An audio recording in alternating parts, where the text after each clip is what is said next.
I want to take it away. So, what's up, everybody? Welcome to IGN Game Scoop. I'm your host, Damon Hatfield. Joining me this week is Justin Davis. Making her first appearance on Game Scoop is Sydney Goodman, new host for us who's working out of our LA office and visiting up in the SF office. So we all came down to LA to do this. So we've come down to LA to shoot Game Scoop. Good thing we brought our shorts and sunglasses. Let's get changed, everybody.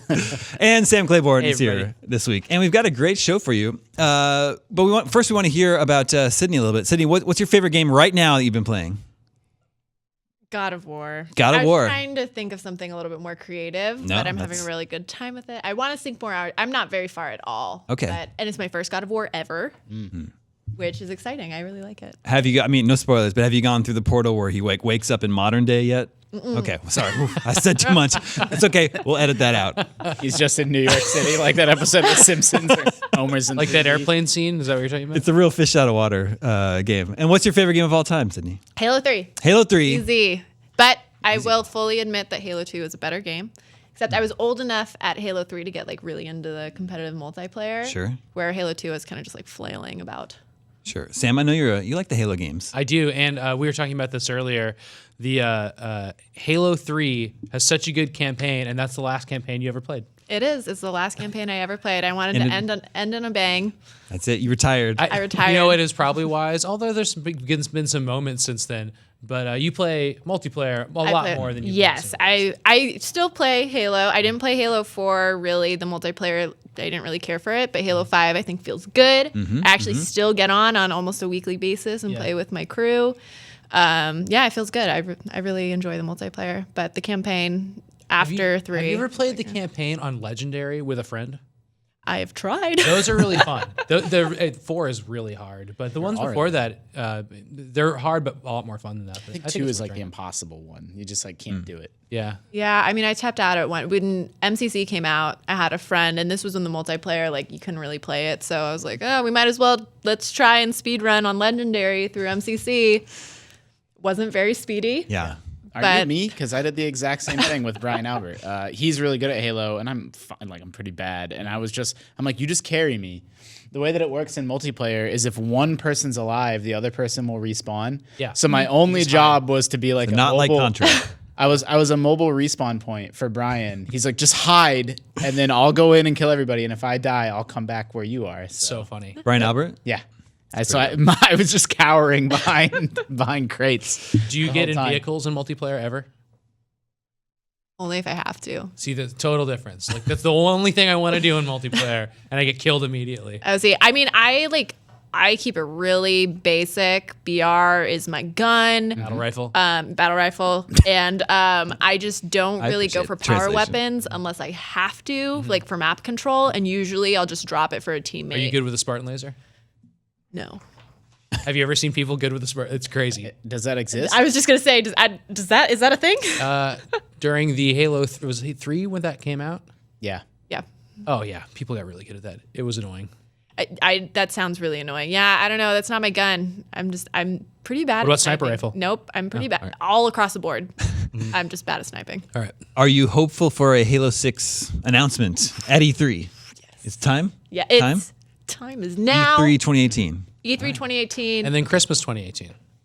Well, I was actually, everybody was asking me, well, no, nobody was asking me my E3 predictions, but I told them anyways. Oh, we were just talking about it before the show. The voice in your head. Not predictions. That's not true. predictions, That's but true. I said nobody was they're going to announce Halo 6 and be like, out November 2018. It's not going to happen. Like Fallout style. Yeah, but if it did happen, then I would be correct and I'd be very happy. So.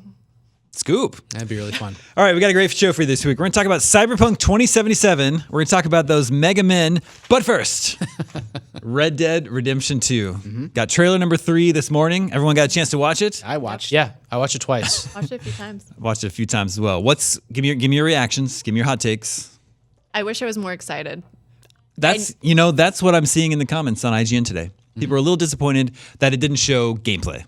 That's what I wanted. Yep. So disappointed or not excited because of the trailer or because of everything you've seen so far? So I am not a huge Western person. I didn't play the first game. I had a lot of people that played it. I saw the gameplay, and I heard about Red Dead 2 coming out, and Westworld kind of, I guess, pulled me into. I was like, okay, Western. Yeah. So I could be interested in this, and I think I need to see gameplay before I'm totally sold. What if you have seen gameplay? What if it has a Westworld style twist where then like someone wakes up out of the Animus and they're like, I hope you enjoyed your Western adventure. Totally. They've secretly been working on some other game this whole time. I mean, this could be, just like really a game about relationships and talking and stuff like that. But yeah, I mean, that's what this trailer was like, the story trailer. Like L.A. Noire. Story- I thought the last one was. Yeah, they all have been. But I think trailer 2, in my opinion, was a little bit more of like the mood. Like they had like scenes of like just wildlife and animals. And what was the like, first one? Oh, maybe that was the first one. That was the first one. Yeah, it went wildlife and then kind of overall theme, and this is more characters. Yeah, I think that's what I would call this. It's like a character trailer. But none of those things are like hunting mission. no. Nope. Yeah. Yeah. But you do see like a hawk flying around. You're like, okay, maybe I can shoot that for some points. So you guys were Scanning thinking? for things to shoot. I actually did that exact thing. I was like trying to get What can I gameplay, shoot? like trying to derive like what are Yeah. you gonna do in this game? Yeah, I'm they looking. did have the one hint. Oh, I'm trying to remember. There was the one scene in the trailer where I'm like, that's totally like a gameplay, like a hunting mission or something. or like the heist in this one. Yeah. There's a couple shots. There's like where he tackles a guy like in a takedown move. There's a shot where he's like crawling through a burning building. The camera's right behind him. That looks Yeah. like a game. There's the place training down the there. horses or catching horses, lassoing Yeah. horses part.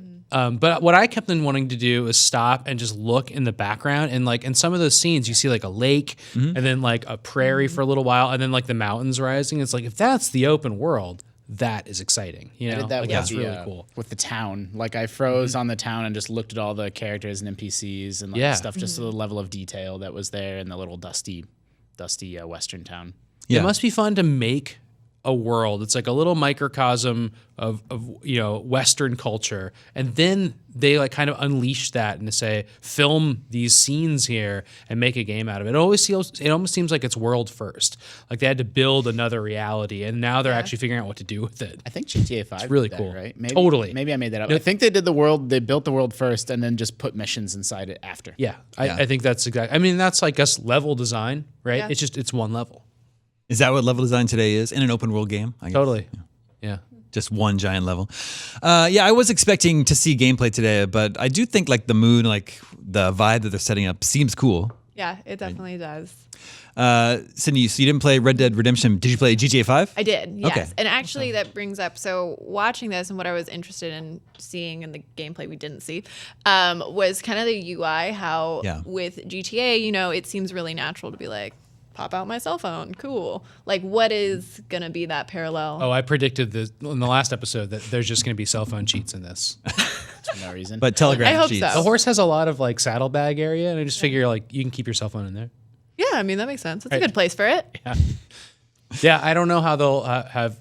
Well, how did I guess Red Dead just had game menus? It was more video gamey, right? That was also complicated. Like I love that game to death, but it was complicated to control. Like being on a horse and shooting a gun, and just like the variety of stuff that you kind of had to juggle. I remember my fingers kind of getting twisted up a little bit playing that game. So. It's like in GTA when you're doing drive-by shootings or flying a helicopter, which is actually pretty tough. There's just a lot more controls than you're normally using. If you want to shoot out the side of your car while you're driving the car, there's not a whole lot of ways you can, control that easily. And, Yeah. with the camera too. Yeah. So Sam, Yes. you were a little bit disappointed with the exploration aspect of God of War. So what would Red Dead 2 have to do to sort of satisfy your desire to explore that world? Yeah, I think I'm already seeing these kind of elements of like I don't care what's going on in this scene right now. I just want to ride into that storm on the horizon or something. I want there always to be something that I know I can get to, but it's like like I can see on the horizon. The Witcher was really good at this. There's like a mountain range in the distance, and you could go to it at any time, but there'd be like a giant ogre up there that would kill you. And that was the only thing really stopping you from exploring that area at the time. But there'd be like a rundown castle or something that you could see from the distance. I always like finding a landmark, saying like that's what I want to do today is go explore that landmark. And I know in Western games it's a little bit more mundane because it'll be like a cabin on a mountain or something. But I want them to be able to I think there can be some really beautiful things to go explore, and I'm already seeing Could be those. Bigfoot up there. Could be, yeah, and I think the Sasquatch moments in the last game are some of my favorite. Oh, I remember now. The thing, sorry, Joe, I just couldn't remember the thing in the trailer that I'm like, that's clearly just a mission, was the boxing, the bare knuckle. Oh yeah, there's seems like maybe a mini game. Yeah. There are a bunch of mini It's games. not an open world game if they don't have some sort of boxing something. Well, It's just like an easy side mission to add, right? I didn't do a lot of boxing in Breath of the Wild. I did it in don't Witcher. think. It was very silly. Yeah. Liar's Dice, was that one of the mini games in the last Yeah. one? Yep. Yeah, that There's like sounds always, about right. I didn't play many of those. Yeah. I didn't play Gwent the whole time I played Witcher. Dude. I never put a card down in that game. Oof. They had Liar's Dice. Yeah. Well, you don't. You don't need to. You're not super into card games, right? So there's that. They have No. poker in Red Dead too. Yeah. So that's our third look at Red Dead. It's still got its release date. At least it didn't get delayed again. Still set for October 26th, I want to say. I don't think it's gonna move. I think this is it. It's rooted in place. It's standing there. So. They'll definitely, there's several more like beats that they can hit where they can show off more of the gameplay. Maybe it'll be at E3, maybe on Sony's stage because they do have like a marketing. But by the deal. time people are watching or listening Yeah. to this tomorrow, we'll have tons of stuff about Red Dead. Yeah, bright and early tomorrow morning, I think it's 7 a.m. Pacific, we've got a big blowout on Red Dead Redemption 2 going up on the sites. And that'll be today for most of you. I think sometimes you get audio up early, but Audio will be up today. Yeah, video will be up tomorrow. Thursday, May 3rd, we have a huge amount of actually exclusive stuff from Red Dead Redemption. Which should be a little bit be more what maybe people were expecting. Yeah, we've seen the game being played, but we're not going to see gameplay. Yeah.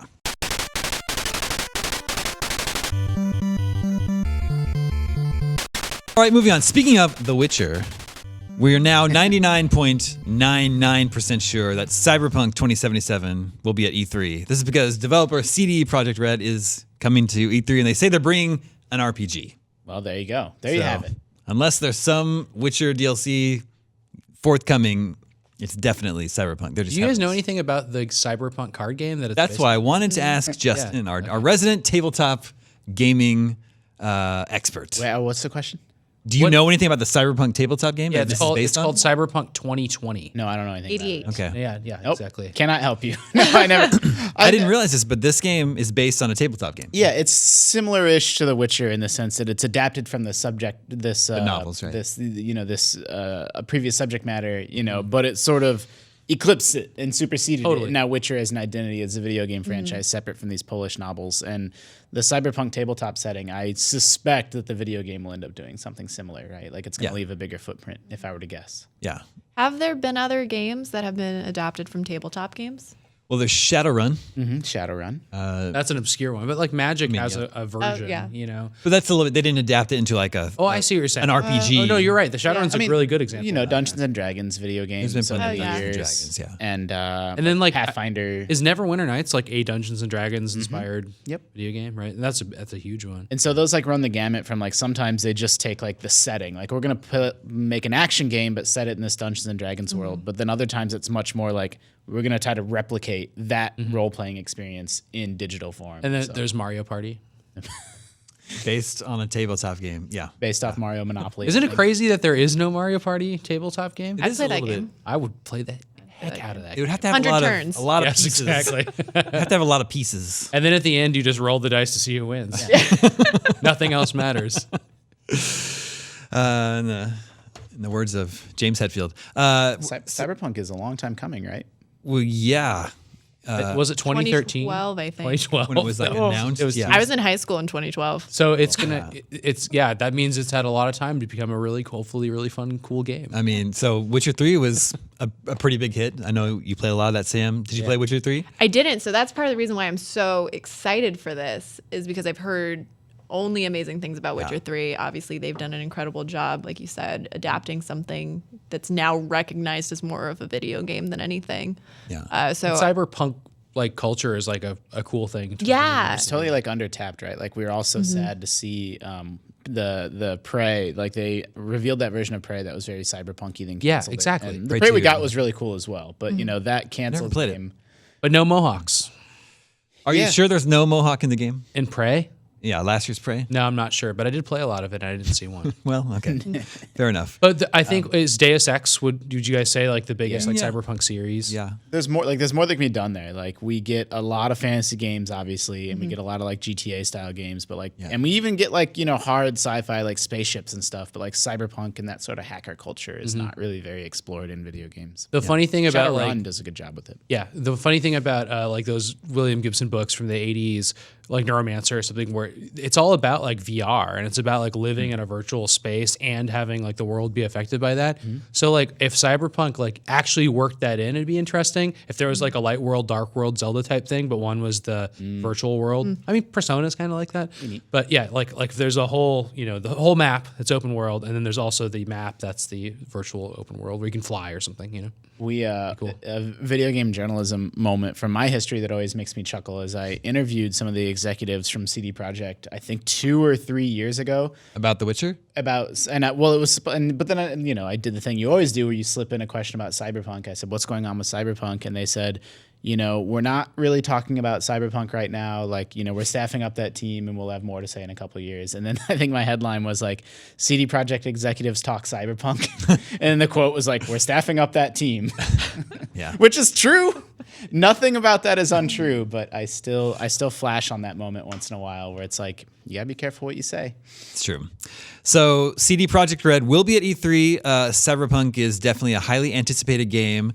It will be at a press conference. Will it be at Microsoft or Sony?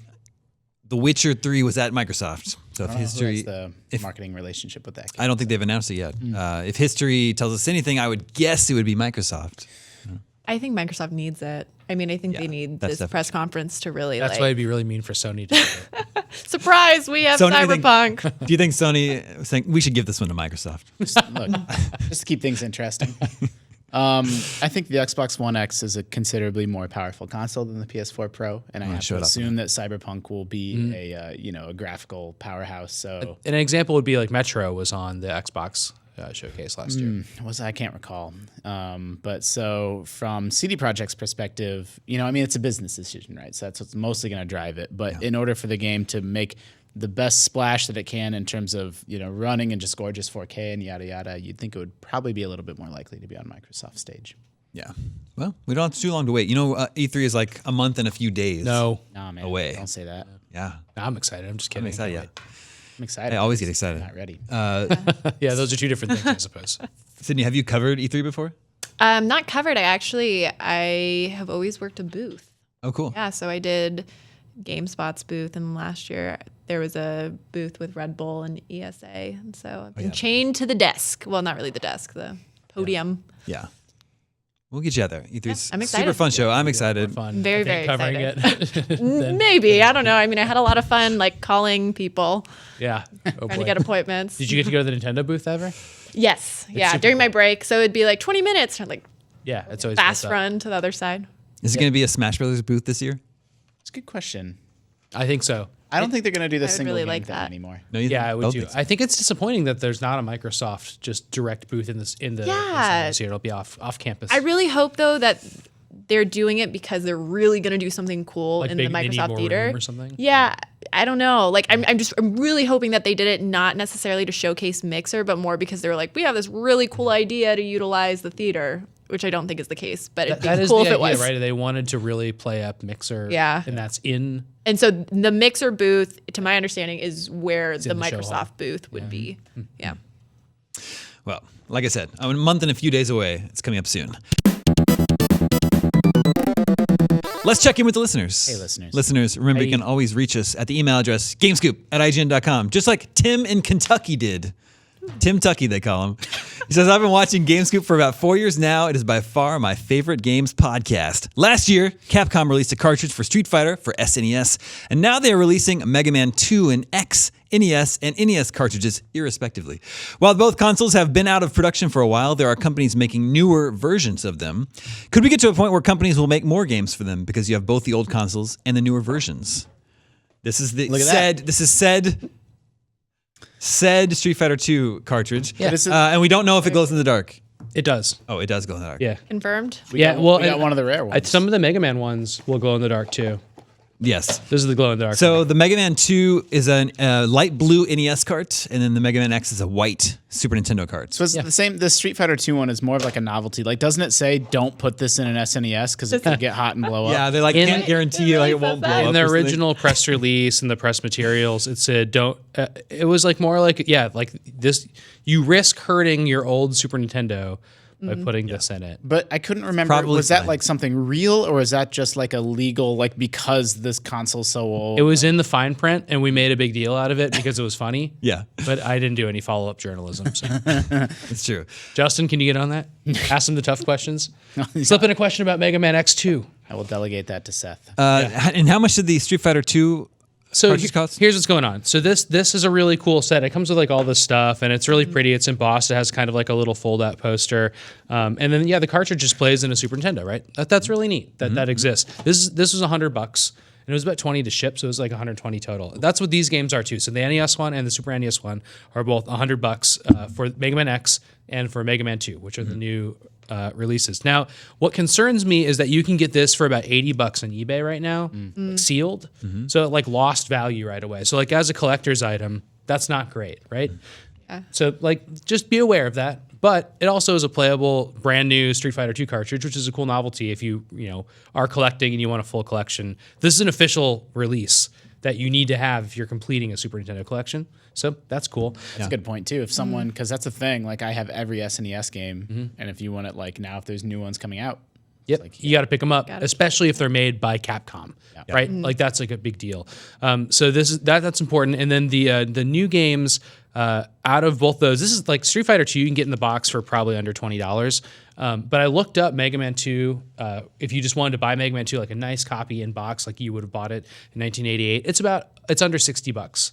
And then Mega Man X is under 40. So, and that's for like, those are the sold prices on eBay. Like people bought them for that much. So just, that's what the going rate is for the Classics one. So what you're buying is, an intentional collector's item that looks really cool. Like the new cartridges look really nice, but just be aware that, I think that those prices are pretty high, and I didn't initially, and now I do. Now I'm thinking like, oh, maybe that's like the barrier to entry for me to go in on buying a second copy of Mega Man 2 in box and stuff. It's not Mega Man 2 for $60. That means it's a little rare, huh? Like yeah, that's pretty well, high. no, for it's the NES. box. So in the U.S., any NES boxes add to the value of a game Interesting. because kids here throw away their boxes. Yeah. In Japan, it's different. Everybody saved their boxes. So when you go to like a used game store there, all the Famicom games are like so neatly organized in their boxes. And I saved mine through my whole childhood and gave up and threw them all out. yeah, did you personally throw them away or did they just get lost in the shuffle? I think I have a vague memory of being like 16 or 17 and being like, what am I doing with all these? And then Yeah. just giving up. Yeah, After, that's like a really common story. well, it's funny that you have to make the decision to keep them every single time you see them, but you only have to make the decision to throw them away once. Yep.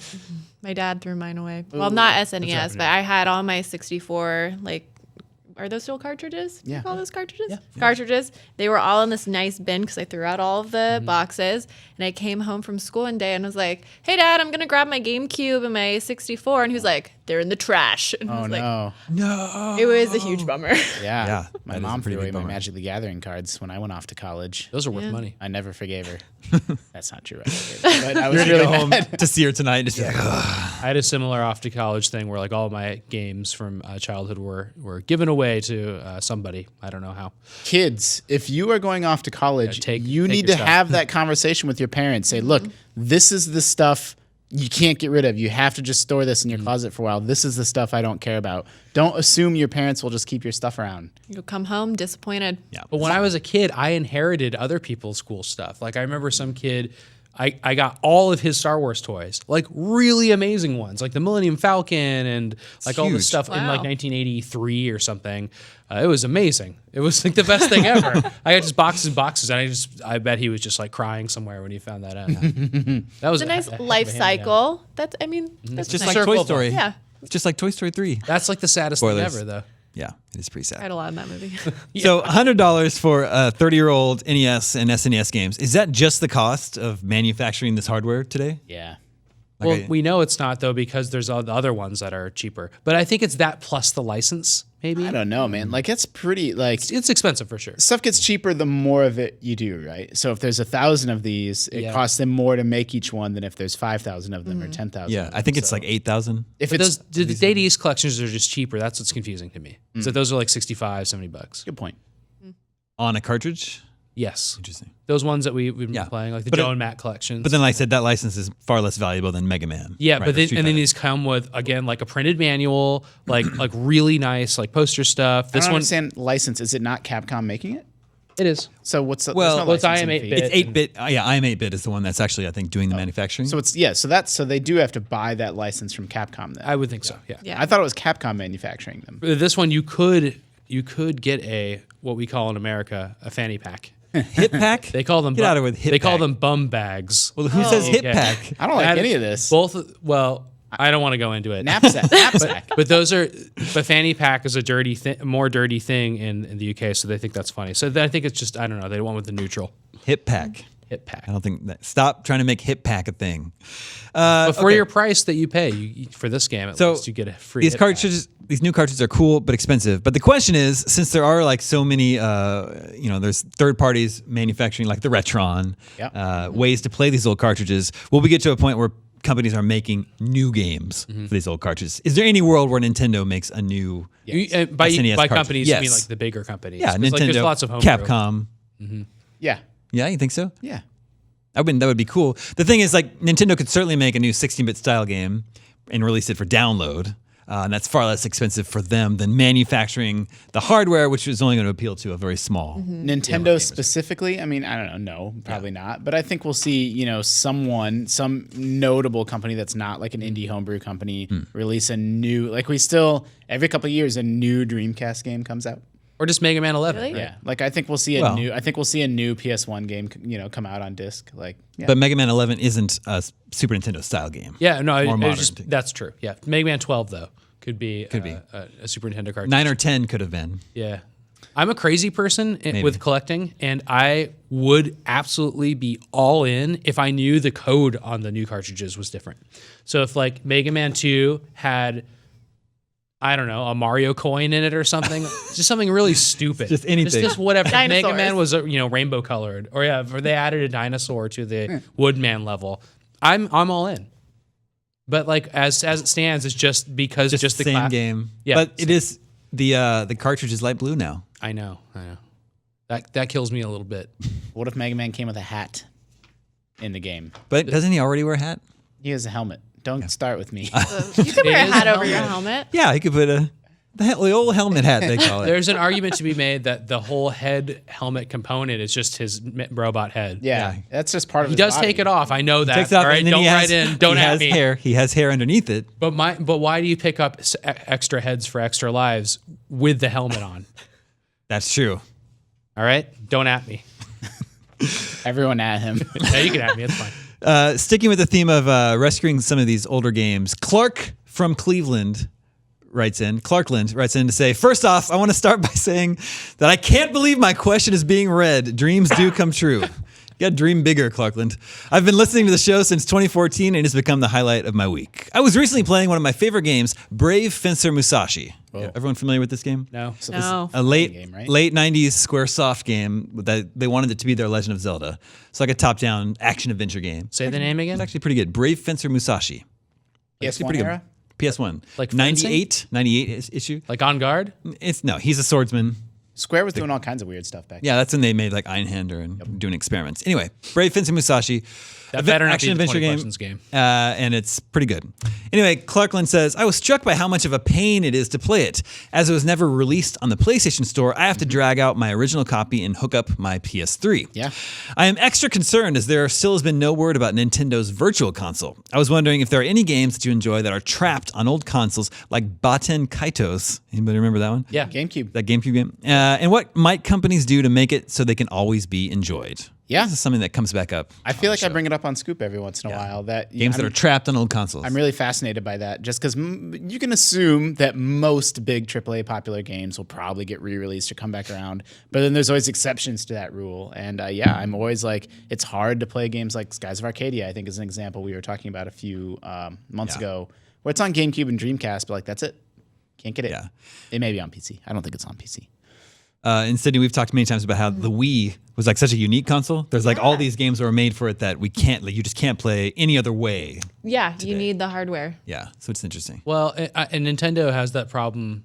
For some reason, like Nintendo was really representative of the NES and SNES years, but and even N64, like yes, there's the Zelda games and the Mario games, they get like big reissues. Yeah. But like we were just talking about, what was the Kirby game called? Crystal Shards. Crystal Shards. Like there's no way that would Yeah. get like a common reissue, because like it's a little bit harder to emulate 64 than those other things, right? Those are kind of big games.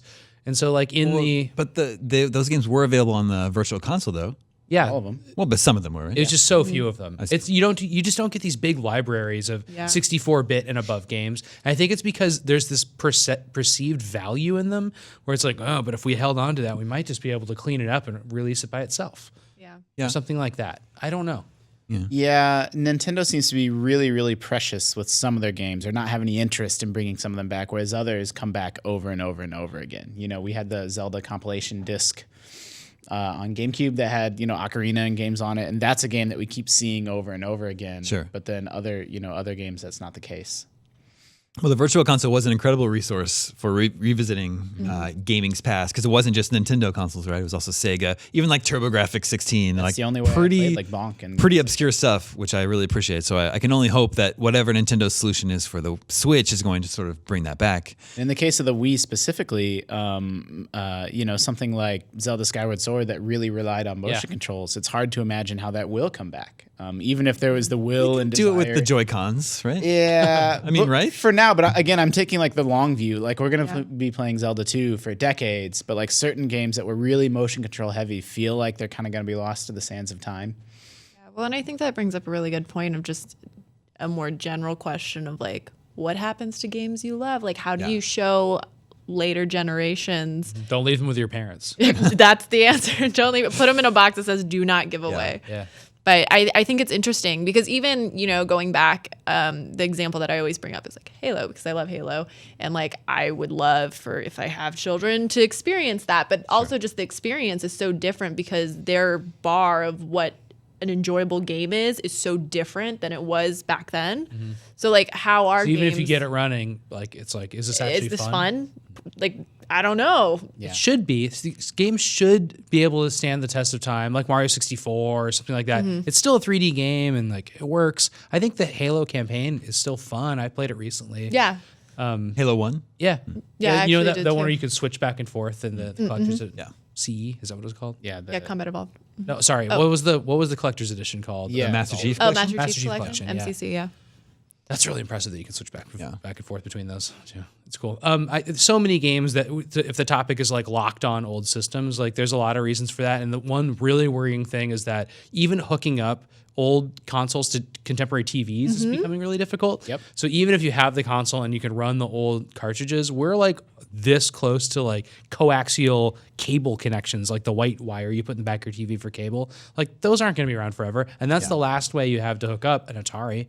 They don't have AV cables. Yep. You have to have an RF switch for them, and like it's really confusing. And But there's a new Atari coming out. there's a new Atari coming out. Yeah. I need to think about, was it Clark, I think, asking Clarkland. to his original question of like games that are trapped. Like it's hard. Like I need to research. Like I'm kind of running through some in my head. Like I don't think 1080p snowboarding on the N64 ever came back around on Virtual Console, but like maybe it did. Like I would need to kind of look it up, but I'm definitely interested in writing about that as a feature on IGN. Yeah. Aladdin for Genesis.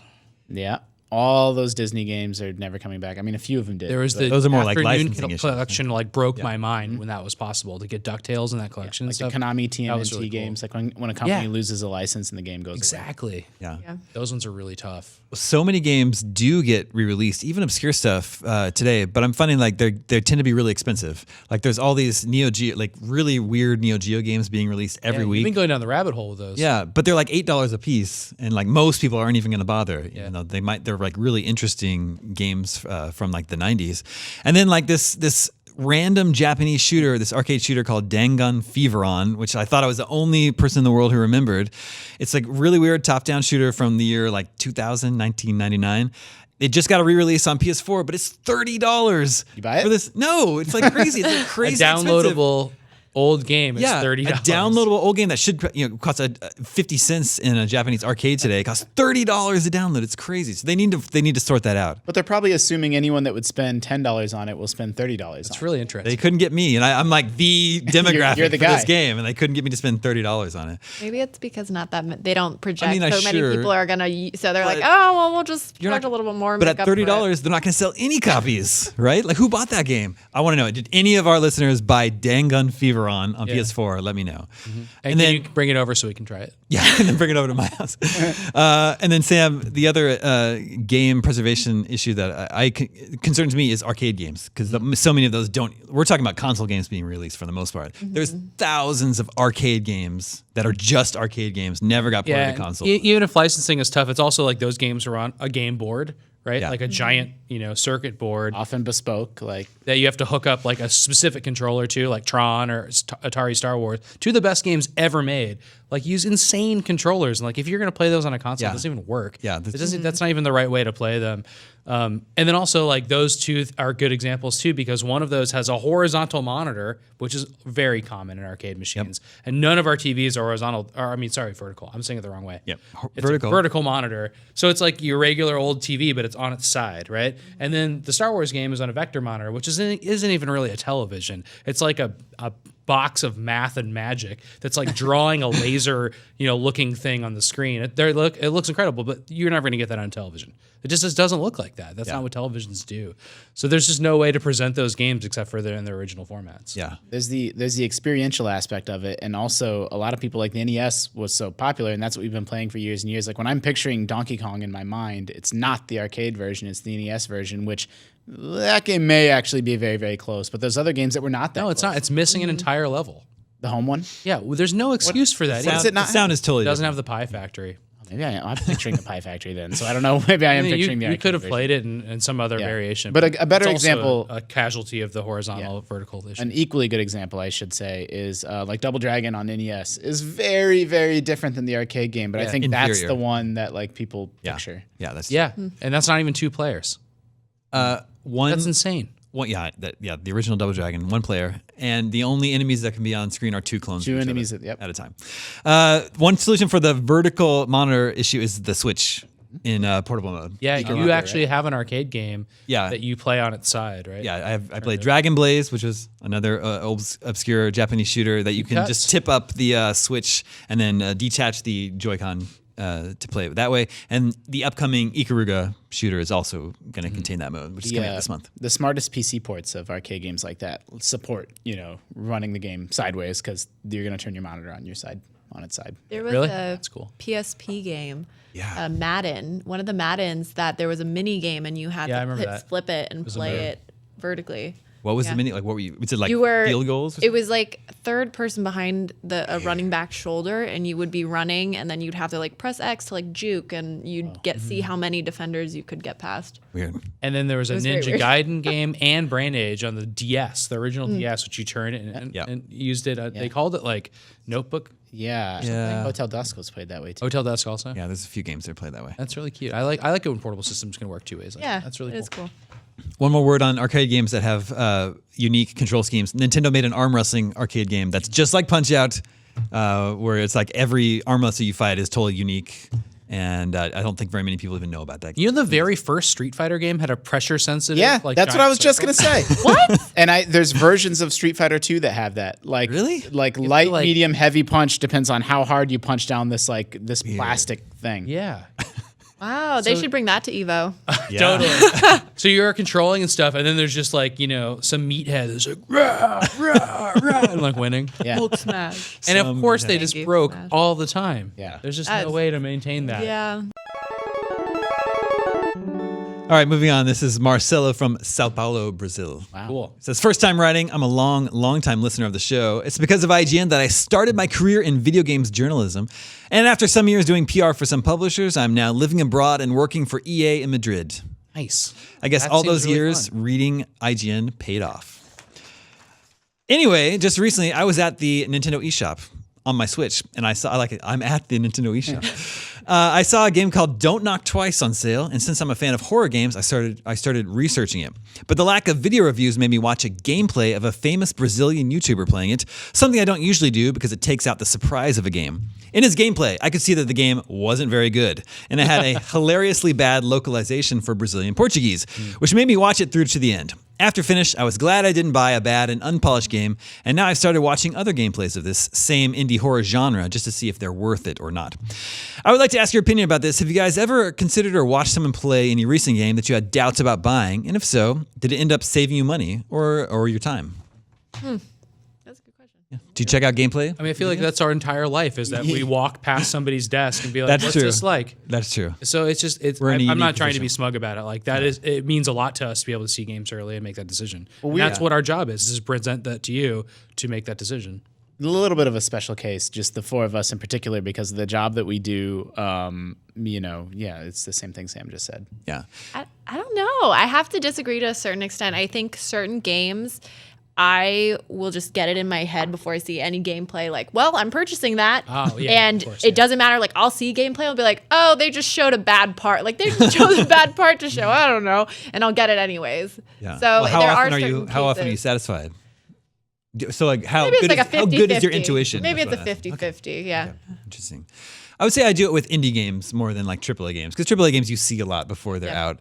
But if we get a press release about an indie game and it's just an email and it sounds interesting, yeah, I'll check out some gameplay of it. I always scrub through anytime. If you're a game developer making a trailer for an indie game, Yeah. the very first thing I do is go 1/3 of the way through your trailer until They the wait gameplay starts. 30 seconds to get to the gameplay, and it's There's a the title huge cards, pet peeve of me. the swelling of music. Yeah, there's a title like explosion. "In a World" Yeah. or like Don't need it. no, I just just- just cut right to your gameplay. I wish I could- Particularly whoa. if you're making like an indie Switch game or PC game or whatever, like all I want to, I guess it's true. Like now that I think about it more, I want to make my judgment based off of, 25 seconds of gameplay, whether I'm interested in seeing more. That's like the first impression that I'm hunting for. We notice, this is a little behind the scenesy, but when we have an indie game that has a striking graphic style that just looks like nothing else, like just like that the Goose game.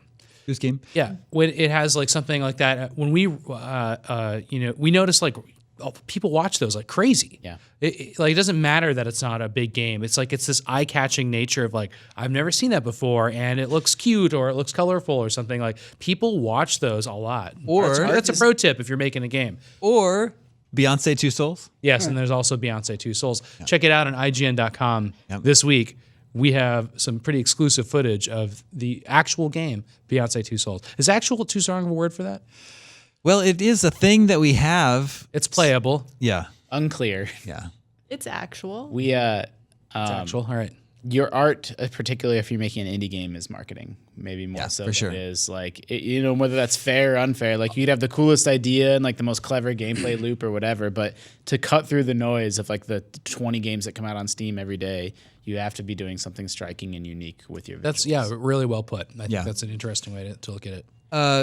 Yeah, it is kind of a minefield though, because like you could pick a pixel art style, and that immediately will appeal to me. I'm like, cool, that looks great. But then there's this whole other segment of gamers that are like, that looks old and lame. I'm not interested. So it's like, yeah, you're like locked into something that's going to appeal to some people and not to others.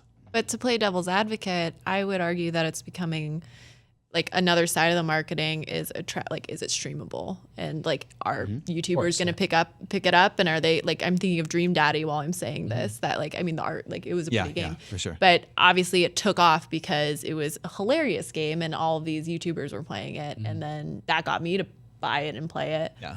So Yeah, a game being streamable. And that's where I thought this question was going actually was, well, I watched this game being played and I didn't need to play it anymore. And that's like really harmful to like single player only games, like a story heavy single player game. Like if your game's 6 hours long and someone's like, here's the game, 6 hours of it, and you watch it and don't need to play the game, that's like really harmful to the game developer's business. Yeah, for sure. Especially if it's somebody you like watching anyway, and they're just going to tear through it. Like the Game of Thrones Telltale game. Like there's a lot of reasons you'd want to watch that. It's like it's canonical HBO content for that series, but Yeah, like that's crazy. it's a lot to pay for and play. So I'm sure a lot of people watched it. I played it. I didn't get. That's like that point. That's the point where I pulled my parachute on Telltale games. Yep. You and everyone else. All right, we're going to take a quick break. When we come back, we will play Video Game 20 Questions.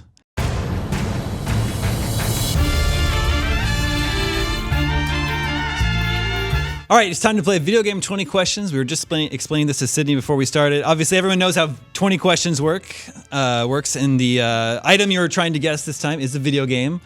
The suggestion comes from Jonathan Klimpa in Pensacola, Florida. And the one caveat to this is it's sudden death mode. So you need to be really sure of the game before you guess it, because if you guess the wrong game and you still have questions left, it's game over. Mm-hmm.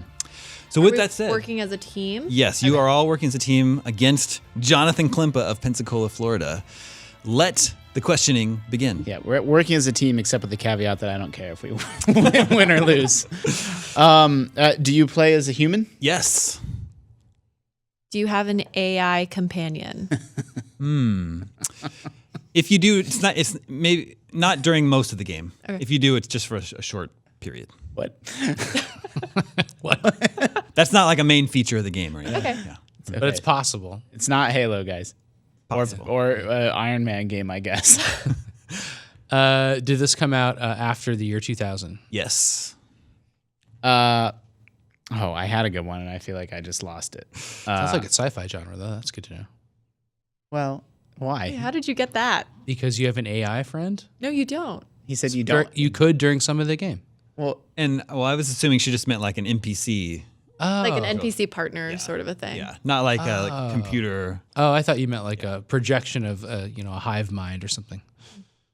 I don't know, man. You want to discuss the game? Is this a multi-platform game? Yes. Was it multi-platform upon release, or was it ported to other platforms? Was it? Was it multi-platform on release? Yeah. Yes. Okay. I like that clarifying question. That's good. Was this from after 2010? No. We have a date range. Mm-hmm. Was this on the PS3 and Xbox 360 and Wii generation of consoles? Yes. Did it have a Wii version? No. Okay, that's good. Xbox Good to know. 360. Yeah. Good question. Yeah. Does it have guns? Yes. Ample guns. Is this part of a series? No. Whoa, it sounds like it's black. Finally. That's 10. It could be. It could be. No, that was PS2, I think, wasn't it? Was this game made in Japan? No. I'm losing track of the questions So- that we asked. So it has guns. It's a multi-platform PS3 and 360 game, Yeah. not made in Japan. You play as a person. Is there do we ask about multiplayer? No, we haven't. Is there a multiplayer component? No. Single player game. Should we find out if it's a first person shooter? Yeah, is it an FPS? No. But it does have guns. That's not a question. I know. No. Okay. Okay. And it doesn't have I a was multiplayer. for some reason picturing first person shooter when we talked about all this gun stuff. Well, yeah, not for some reason. I mean, for a big reason. Oh, is this a digital release? Like what is it? Like a downloadable. No. Release. It's on disc, huh? Could it be Bionic Commando Rearmed? No, that's part of a series. Not Rearmed, I mean the other one. Huh. It's a standalone. Mm-hmm. Was this well received critically? Moderately. Not part of a series trips me up. Piano 3 matches everything he said so far, except it was a GameCube exclusive at launch. So it's too old. It has guns in it? You dance with guns? Well, I don't know. She might be firing some sort of energy something, but it's basically a gun game. I'm trying to picture like third-person shooters. We're at 15. There are 5 questions left. Whoa, that was really fast. Yeah.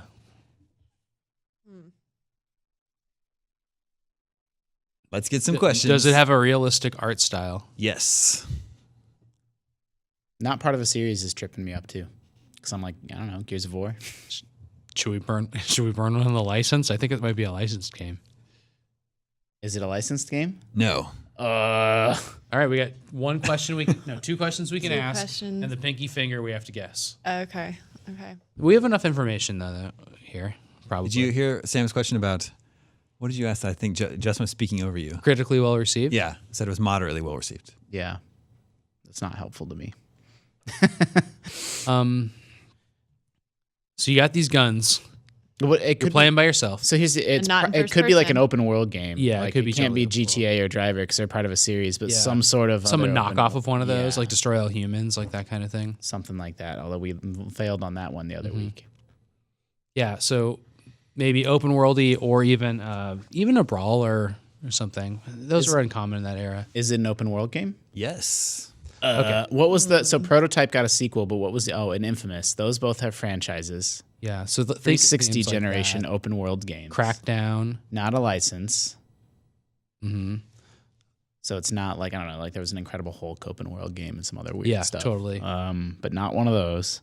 An open world game Lots that of didn't get guns. any sequels, that was moderately well received. Was there like a Saints Row knockoff at the time? I mean, Saints Row was a knockoff. Yeah, that's true. That's true. Knockoff of a knockoff. There's the Rockstar games like Bully, which were like There was Bully. I don't think there's guns in Bully, but I think you're on the right track. What else? Jeez, what else? There's a slingshot. Yeah. Oh, what about like Sleeping Dogs type games? Sleeping can't be- Dogs was published by Square Enix, so who developed it? It has to be a Japanese game, right? I don't know. I don't recall. But aren't there sequels? No. Well, they did that weird sort of pseudo sequel. I don't know if Damon would have counted that. Yeah. As being part of a series. They did that weird something that I don't even know if it came out. It might have been canceled. Was that even the right generation? I don't know. Yeah. It is. That was last gen. That's an interesting one. Well, now I want to figure out. You play as a police officer in that game. Oh, right? there's Mafia. There's the Godfather that was licensed. The Godfather was licensed. I like that game actually. Did this have to do with organized crime? I mean, I'm trying to do Sleeping Dogs for that. Yeah, or I was gonna ask. I think you play as a cop, and I was gonna ask if you play as a cop. But then if you don't, But I don't know if just you play host. as a cop. Is organized crime one of the themes of this game?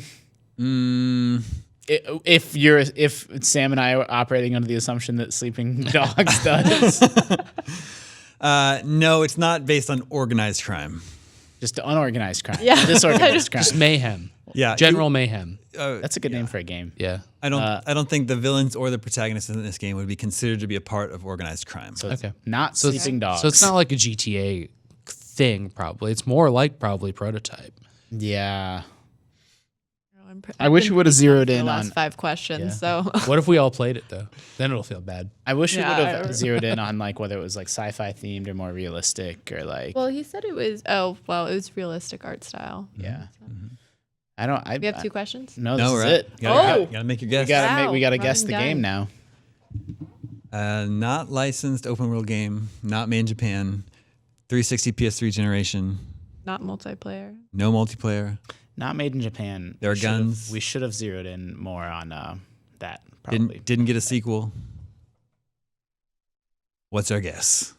I can reveal it for you. I'm always just think of the strategy guides from that era because Yeah. I know we would have done one for this big open world game, and then I think about who did what.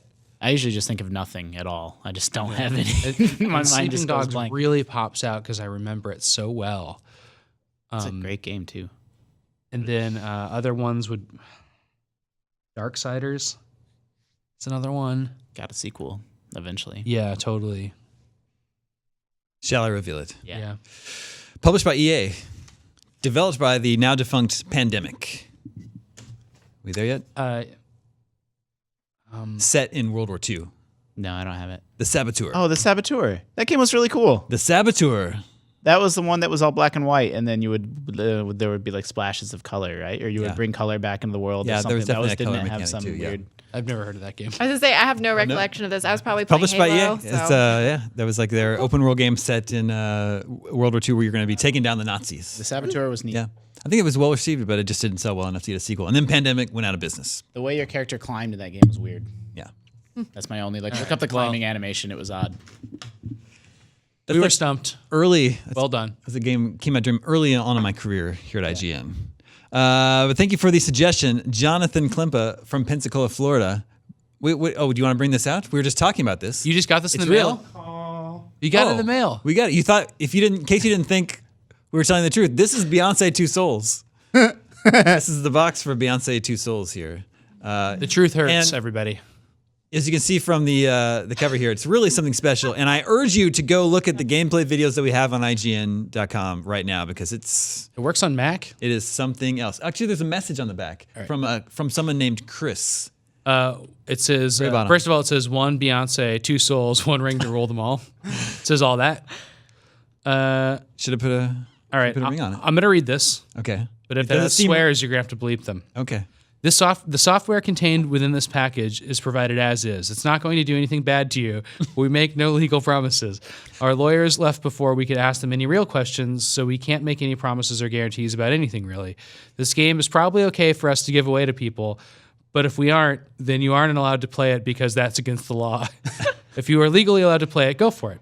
If you are not legally allowed to use the software, then please destroy it immediately. The software makes no official promises and has no official licenses, so do whatever you want with that info. Thanks, Chris. Thank you, Chris. And we recorded the gameplay from this on it's on a USB stick. Even has it in You realize that 100% our network is just infected with malware now, right? Like, so we have a strong firewall. I'm sure we'll be fine. I will say it has a great ending. I saw the net. Involving waffles. Well, I would ask everyone what we're playing this weekend, but I'm sure we're all going to be playing Beyonce 2 Souls. Yep. So, mystery solved there. I am free from, I don't know what to do with myself because I've been rewatching all 19 Marvel movies. Did you watch them all? Yeah, I watched them all, and now it's like I feel like I'm emerging from like a fugue state. Like, But you didn't watch Infinity War, so you have No, I did. I watched it Sunday. Oh, okay. Oh, you Was waited that until after all? Sunday? Yeah. Or Well, I did you have go in kids. spoiler free though? Yeah, this Okay. office was a real minefield on Friday, but then once you make it to the weekend, it's easy. Yeah. I went last night. And you liked it? Yeah. Is Guardians still your favorite, though, Justin? Guardians is my favorite, followed by Avengers 1. Sydney, what's your favorite? I don't know. Infinity War's up there. me I'm too. having a hard time saying that it is my favorite just because it feels kind of, I don't Very know. new. Yeah, it has to fresh. sit. But right now, I feel like it might be Infinity War. I liked I It has the best jokes. liked it a lot. Yeah. I liked Infinity War a lot, too. But I also really liked Thor Ragnarok. Yep. That's my second tough to too. beat, Yeah. It's Ragnarok's those my two. number 1. Ragnarok's really good. So good. I really Ford. liked it. Yeah, I was surprised. It's really fun.